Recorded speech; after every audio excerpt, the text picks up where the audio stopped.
Okay, so let us discuss the length of confidence interval. So, si length of confidence interval ay meron siyang formula na absolute value ng difference ng upper class limit tapos lower class limit. So, pag sinabi nating absolute value, ibig sabihin nun, kahit positive yung makuha natin or negative yung makuha nating answer, pag dumaan siya sa absolute value, automatic nagiging positive. Okay? So, yung upper natin, upper class limit minus lower class limit. Or pwede din lower class limit minus upper class limit. So, kahit alin doon, pwedeng gamitin. Basta, positive lang ang magiging answer. So, let us have an example. Find the length of the confidence interval 0.275 and 0.360. So, identify muna natin where is the upper class limit at si lower class limit. Okay, so asaan dyan ang upper natin or UCL and our LCL. So, our lower class limit is we have 0.275 and upper natin is 0.360. So, ang gagawin lang natin dyan, we are going to subtract. So, we have length of confidence interval is equal to absolute value of 0.360 minus 0.275. So, subtract lang natin. Ang makukuha nating sagot is absolute value of 0.085. So, since positive siya, paglabas ng absolute value, positive pa din. So, we have our length of confidence interval is 0.085. So, ganun lang siya. Yung pagkuha natin, pag given si upper at saka si lower class limit. Okay, so let us continue. Kapag ka-given si upper tapos si lower class limit, madali lang natin mahahanap yung length of confidence interval. Pero papaano kapag ka hindi na given si upper tapos si lower? Diyan na natin gagamitin yung formula ng length of confidence interval is equal to 2 times Z sub A over 2. Ano ba yun? So, siya naman si critical Z value. So, unang gagawin natin, hahanapin muna natin yon. Then, multiply to the standard deviation over square root of N. So, ano naman si N? That is the sample size. So, first thing we are going to do is, halimbawa muna natin ito. So, we have the standard deviation is equal to 0.3. N natin or yung sample size natin is 70. Tapos, confidence level is 95%. So, madali nating kunin kasi meron tayong standard deviation tapos yung square root of N. So, sino yung nawawala dun sa may formula natin? So, wala pa tayong critical Z value. So, using our confidence level, makukuha natin yung Z value natin. So, yun muna yung una nating gagawin. Let us find what is our critical Z value. So, paano natin hahanapin yun? So, meron tayong formula na alpha or area is equal to 100% minus 95%. Kung mapapansin ninyo dun sa may formula natin, meron tayong divided by 2. So, dito din, magde-divide by 2. So, 100% minus 95% is 5% divide by 2. So, change muna natin si 5% sa decimal. So, we have 0.05. Saka natin siya i-divide by 2. So, we have, pag na-divide natin ito, we will get 0.025. Ngayon, area pa lang ang nakukuha natin. So, paano natin hahanapin si critical Z value? Kung mapapansin ninyo, dun sa may Z table natin, 4 na decimal places yung nakalagay doon. So, dun sa area na nakuha natin, gawin lang nating 4 na decimal places para mas madali nating malocate kung ano yung Z value natin. So, gawin natin ito since this is 0.025, add lang tayo ng isang 0 para maging 4 decimal places. So, dyan napapasok yung paggamit natin ng Z table. Okay? So, ilolocate natin si 0.0250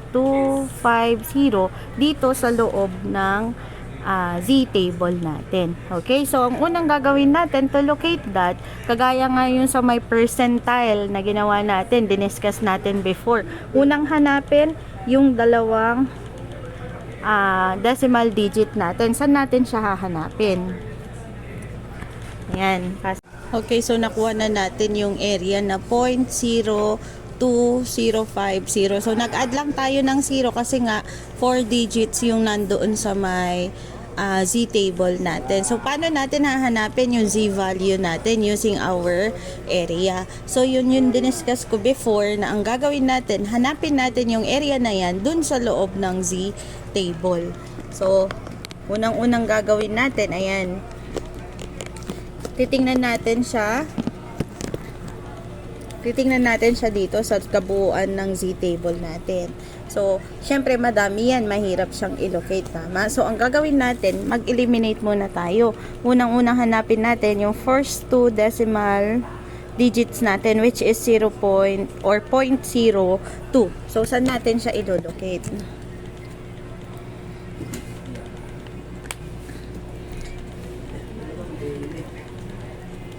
Ayan, dito tayo magi-start na tumingin sa 0.00.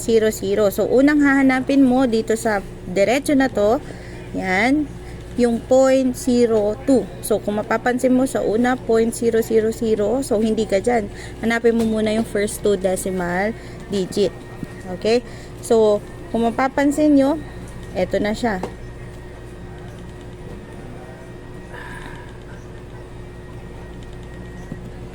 Ayan. Nandito na tayo. Ayan, 0.02. So, dalawa lang sila.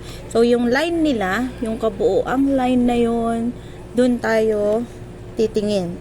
So, hanapin natin, diba ang hinahanap natin, 0.2, 0.0250. So, ito yung hinahanap natin dito sa may z-table natin. So, locate lang muna natin yun. So, we have this. Yan. So, meron siya exactly 0.0250. So, tingnan natin yung intersecting points natin, z-value. So, nandito siya kay negative 1.9 tapos 6. So, ibig sabihin 1.96 or negative 1.96. So, yun yung magiging z-value natin or yung critical z-value. Pero sabi nga natin kanina, 'di ba, sa confidence or length of confidence interval is dadaan siya sa absolute value. So ibig sabihin lahat magiging positive. So kahit negative yung nakuha nating z-value, pwede na natin siyang gawing positive para lahat ng sagot natin magiging positive. So nakuha na natin, we have positive 1.96. So, yun yung gagawin natin na ipapalit natin dito kay z-value. So, ang nakuha natin na z score is 1.96. So, ngayon, nakuha mo na yun, meron ka na ding standard deviation, tapos meron ka ng n, dun ka na, balik ka na dun sa my formula. So, we have length of confidence interval is equal to 2 times z, critical z value, times standard deviation over square root of n. Okay?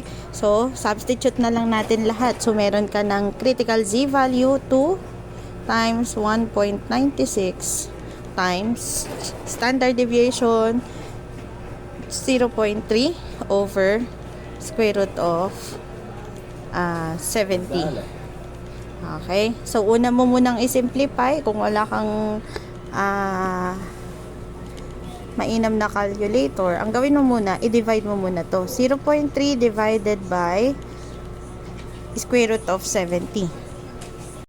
So, ayun nga, sabi ko nga kanina, para hindi malito or kahit na simpleng calculator lang ang gamit. So, ang unang gagawin mo muna ay i-divide mo muna si 0.3 divided by square root of 70. So, divide natin 0.3 divided by square root of 70. So, ang makukuha nating answer, so, copy muna natin yung dalawa. 1.96 times 0.0358.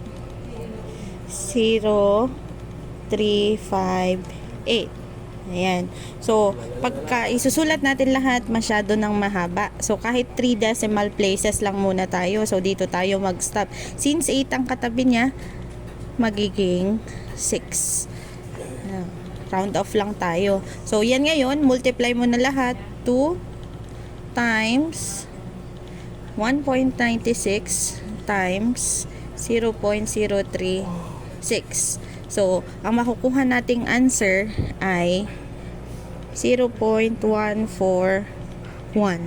So, that would be our length of confidence interval. So, yun na yung magiging answer natin. So, ang length of confidence interval natin is 0.141. So, ang crucial lang dito, dapat naaaralin ninyo ay yung pagkuha natin ng z-score or ng t-value or z-value or t-value. So, paano ba natin ma-identify kung ang gagamitin natin ay z-table or t-table? So, makikita natin siya dun sa may number of sample. Kapag ang number of sample natin ay more than 30, ibig sabihin nun, automatic, Z na agad ang gagamitin. So, kapag ang sample natin ay 30 and below, so let's say for example, ang N natin dito ay 25 lang. So, ang gagamitin natin ay T value. So, paano naman yun sa formula po, ma'am? May iba po ba yun? So, parehas lang din sila, kaya lang, yung Z, critical Z value, magiging critical T value. Okay? So, mamaya, let us have another example para dun kay t-value. So far, ngayon muna, ang diniscuss natin ay si z-score. Okay, so let us have another example. Okay, so let us see this example number 2. So, given the following, so we have the standard deviation is 0.3, our number of sample or N is 45, and confidence level is 98%. So, let us compute the length of confidence interval. So, dito, sa example natin na ito, ano yung gagamitin natin? Kung z-value ba or t-value. So, ma-identify natin siya dun sa may number of sample. Always remember that, dun lang natin makikita kapag ka t or z-value. So, ang n natin dito is 45, that is more than 30. So, matik na z value ang gagamitin. So, 'di ba, given na natin si standard deviation tapos si n, sino ang nawawala? Si critical z value. So, hahanapin natin siya using our confidence level na 98%.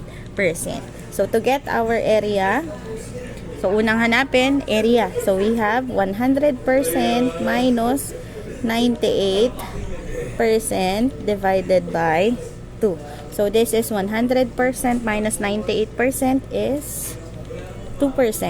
Divide by 2. So, change natin si 2% to decimal. 0.02 divide by 2. So, we have area is 0.01. Okay? So, diba sabi natin, 4 na decimal places yung nandun sa z value natin. So, to make it 4 decimal places, add lang tayo ng 2 0. So, ang ilolocate natin ngayon na area is 0.0100. So, yan. Balik tayo. Kuha tayo ng z-table. Ayan. So, ang hahanapin natin, so, ang computed area natin kanina ay 0.0100. So, una muna natin ilocate yung 2 decimal places natin. Saan natin siya makikita? So, dito tayo tumingin sa 0.00. So, 0.01. So, ibig sabihin, nandito sa line, 2 0 pa yan. Hanapin natin. So, andito siya sa mga line na to. So, itong 3 na to. So, 0.0107, 0.0139, 0.0179. So, dito tayo sa straight na yan. Titingin sa 3 straight na yan. Ayan. So, pag tinignan natin, wala siyang exact na, wala siyang magiging exact na area. Okay? So, paano yun, ma'am? Paano pagka wala siyang exact? Ang gagawin natin, hanapin natin kung sino yung pinaka malapit sa kanya. Okay? So, hanapin natin. So, ito sila, di ba? Yan, yung etong tatlo na to. Ayan. So, since 0.0100, ayan, 0.0104, 0.0102, ayan, tsaka 0.0099. Kung mapapansin ninyo, alin na mas malapit dyan?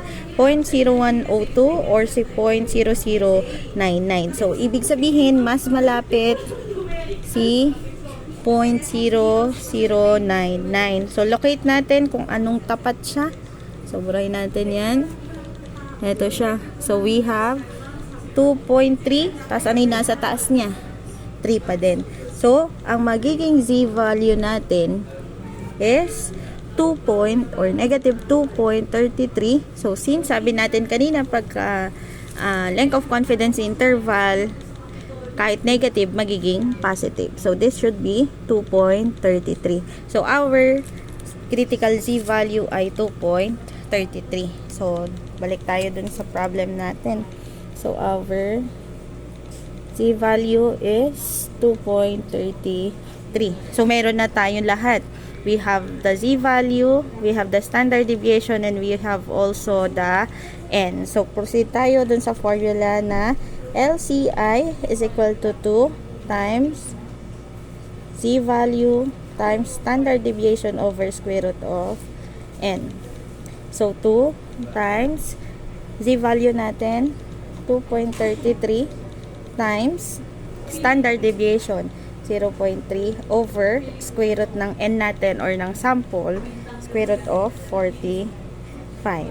Okay? So, kagaya ng sabi ko kanina, para hindi mahirapan na mag-encode sa calculator, kahit ito munang dalawa. So, 0.3. So, pag kinuha natin siya, 0.3 divided by square root of 45. So, ilan yung makukuha natin? That is 0.0447.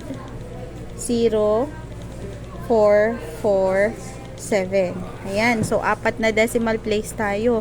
So, sabi ko kahit hanggang 3 muna tayo. So, since 7 ang katabi, anong gagawin natin sa 4?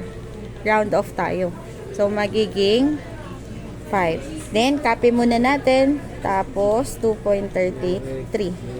Tapos ngayon, ang gagawin natin, lahat sila, ita-times na natin. 2 times 2.33 times 0.045.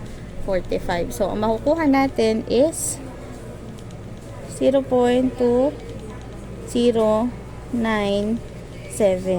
Okay? So, kahit dito na tayo mag-stop. So, di ba pagka ito, 3 decimal digit, magiging 10 na din yan. So, isama na lang natin siya lahat. So, okay lang yun kahit 3 decimal places or kung gusto nyo isama lahat, okay lang din. Okay, so that would be our length of confidence interval. So, yun lang naman yung gagawin natin. Una natin, hanapin muna natin yung z value. Okay, so, yan lang yung pag-compute natin ng length of confidence interval. Okay, so there are times na hindi eksakto and yung pinakamalapit sa kanya ay the same din ng distance dun sa may na-compute natin na area. So, let's say for example, ang confidence level natin ay 90%. So, let us find the z value. Okay, so let's say for example, z value muna ang gagamitin natin kasi ang n natin halimbawa dito ay 60. Yan. So, ang gagawin natin, area is equal to 100% minus 90% over 2. So, this is 10% divided by 2 or 0.1. Pag change natin si 10% sa decimal point is 0.1 divided by 2. So, this is 0.05. O, since 4 na decimal places, add lang tayo ng 2.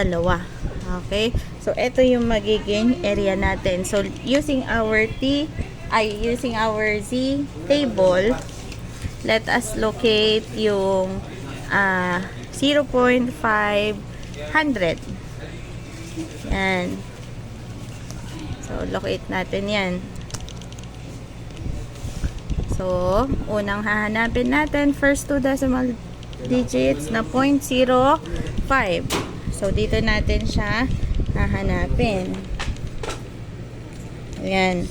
Dito sa may, we have, our area is 0.0500.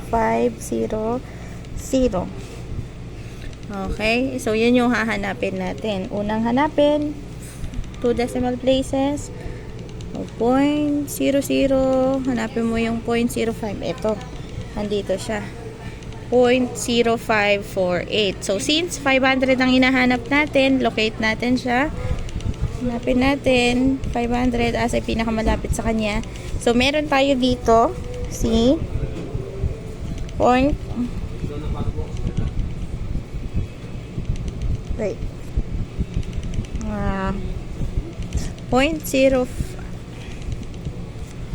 Ayan. Meron tayo dito 0.0505 or 0.0505. Meron din tayo dito sa tabi niya 0.0495. Kung mapapansin ninyo, parehas sila ng distance kay 500. So, 505, 501, 502, 503, 504, 505. So, 5 yung distance niya. Another kay 0.0495, 96, 497, 498, 499, 500. So, equal distance sila, tag 5. So, alin yung pipiliin natin dyan na magiging area natin? Since sa negative tayo tumitingin na z-score, ang pipiliin natin yung mas mababa na number. Okay? So, alin dyan na mas mababa? Kasi nga, di ba, pagka negative number, habang lumiliit, mas lumalaki yung number na yun.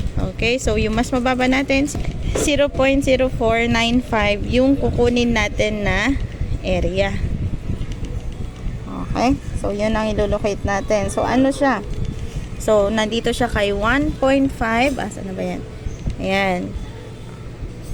1.6. So, nandito tayo, 1.6. Tapos, so, our Z value is 1.65. Okay? So, yun ang tatandaan pag equal yung distance din natin kapag hindi siya eksakto. Diba? Pinipili natin doon yung pinakamalapit. Pero parehas sila. 505 tapos 495. So, piliin natin. Since sa negative tayo tumitingin, piliin natin yung mas mababa. Okay? Ayan. So, let us try another example. So, given the sample standard deviation is 6.5 and our N is 15 and confidence level natin is 99%. Okay. So, ano yung gagamitin natin? Si Z table or si T table. So, sabi ko nga kanina, paulit-ulit na sinasabi, dito natin titingnan sa number of sample. So, ang number of sample natin dito is 15.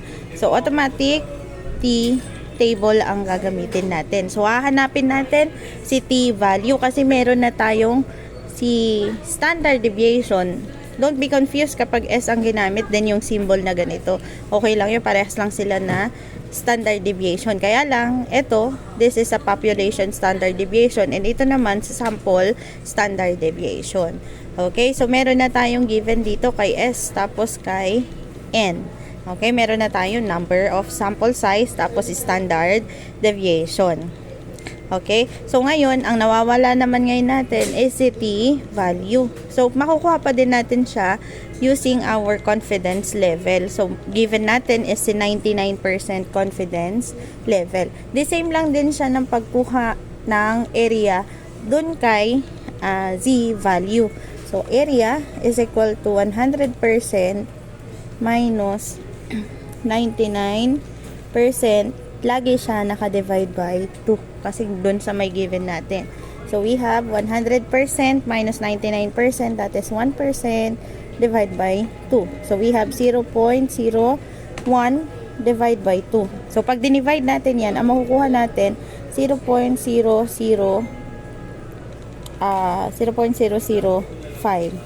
Okay, so ito yung magiging area natin. Kung mapapansin niyo dun sa may T-table natin, magkaiba yung hinahanap natin dun sa may taas, tapos dito sa may vertical natin. Dun sa may taas, that would be the area. Tapos itong vertical naman natin, 'di ba? Sabi natin that is our DF or degree of freedom. So para ma-locate natin 'yon, hahanapin din natin yung degree of freedom dito. So ano na nga yung formula natin sa DF? Meron tayong formula n-1. So n natin is 15. 15 minus 1 is equal to 14. So i-locate natin ngayon yung area natin sa taas, tapos yung DF natin na 14. So, 0.005. Hanapin natin yun. 0.005. Ito siya. Then, yung DF natin na 14. Ano yung DF natin? Ayan. Move ko lang. Ito. Ano yung intersection nila? So, we have yan. So, ibig sabihin, ang magiging p-value natin is 2.977. So, balik ka na ulit. So, 2.977. O, pag nakuha mo yun, balik ka dun sa formula ng length of confidence interval. So, 2 times critical t-value times standard deviation over square root of n. So, 2 times, yun nakuha natin kanina, 2.977 times the standard deviation 6.5 square root of n or square root of 15. So sabi ko nga kanina, para madaling isolve, ito muna ang dalawa, 6.5 divided by square root of 15. So, ano yung magiging answer natin? So, copy muna natin ito. Yan. So, ang magiging answer natin is 1.678. Okay? Ayan. Pwedeng kahit lahat na din yan. 3 decimal places. 2 ang susunod dito. Yan. 2. O, since 2 ang kasunod, kahit na mag-stop na lang tayo kay 8. Tapos, multiply natin lahat. 2 times 2.977 times 1.678. So, makakakuha tayo ng 9.99. So, ibig sabihin, our length of confidence interval is 9.99. Okay, so ganun lang yun. Hanapin muna natin si area, tapos may nadagdag. Hanapin natin si degree of freedom. Okay? So, locate mo na ngayon yung t-value mo. Then, substitute sa formula. Okay, so let us have another example. We have our standard deviation is 4.5, n is 20, and confidence level is 98%. So, ano sa tingin ninyo yung gagamitin natin? Kung si C-table, or Z-value, or si T-value ang hahanapin natin. So, dito, ang n natin ay 20. So, ano yung gagamitin natin kapag below 30? We have the T value. Okay? So, unang-unang gagawin, hanapin muna natin si area kasi meron na tayong standard deviation tapos si n. So, let us find the area. 100% minus 98% divided by 2. So, we have 100 minus 98 is 2% divided by 2. So, change natin si 2% to decimal, 0.02. Divide by 2, we have 0.01. Okay? So, yun na yung area natin. Okay?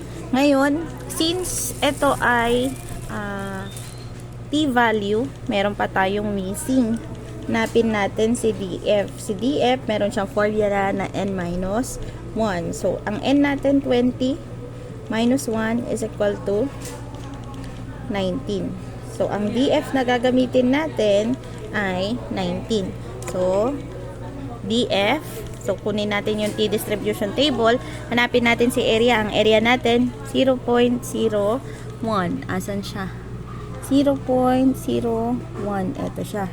Ngayon, DF natin is, ilan DF? 19. Locate natin, 19. So, ano yung intersection nila? 2. Yan. 539. Okay? So, yun yung magiging T value natin. So, our T value is 2.539. So, meron ka na lahat. May T value ka na, meron ka ng standard deviation, and kay N. Okay? So, punta na tayo dun sa may formula ng length of confidence interval. Ano na nga ulit ang formula? 2 times critical T value times standard deviation over square root of N. So, 2 times yung T value natin, 2.539.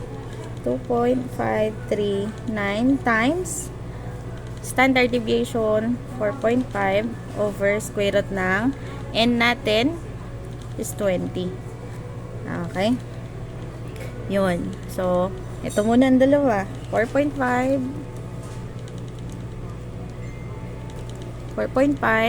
divided by square root of 20. So, we have 2 times 2.539 square root of 20. Dinivide natin yun. Ang makuhang sagot, 1.0062.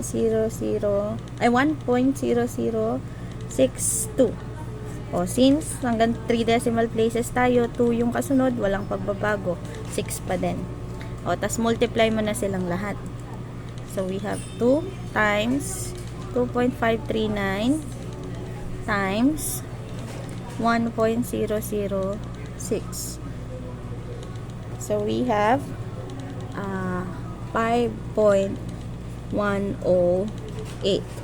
Or, pwede din 5.11 kasi kung 2 decimal places tayo, mag round off tayo ng isa. So, our length of confidence interval, so, ang LCI natin ay 5.108. Okay, so, ganun lang tayo ko-compute. Titingnan mo lang kung T or Z ang gagamitin natin kasi madadagdagan tayo ng DF kapag T value ang hinahanap natin. So, okay, so this will be your sheet work. So, ang gagawin ninyo is you are going to compute for the length of confidence interval of the following. So, given the upper and lower confidence limit. So, ang gagawin ninyo, isulat ito sa one whole sheet of paper kasama ng test 2. So, yan yung unang test natin. So, upper and lower confidence limit given natin. Ngayon, sasagutan naman ninyo another sa isang one whole din to kasama nung nauna. You are going to solve the length of confidence interval given the following data. So, number 1 natin, our standard deviation is 1.5. Our sample size is 70.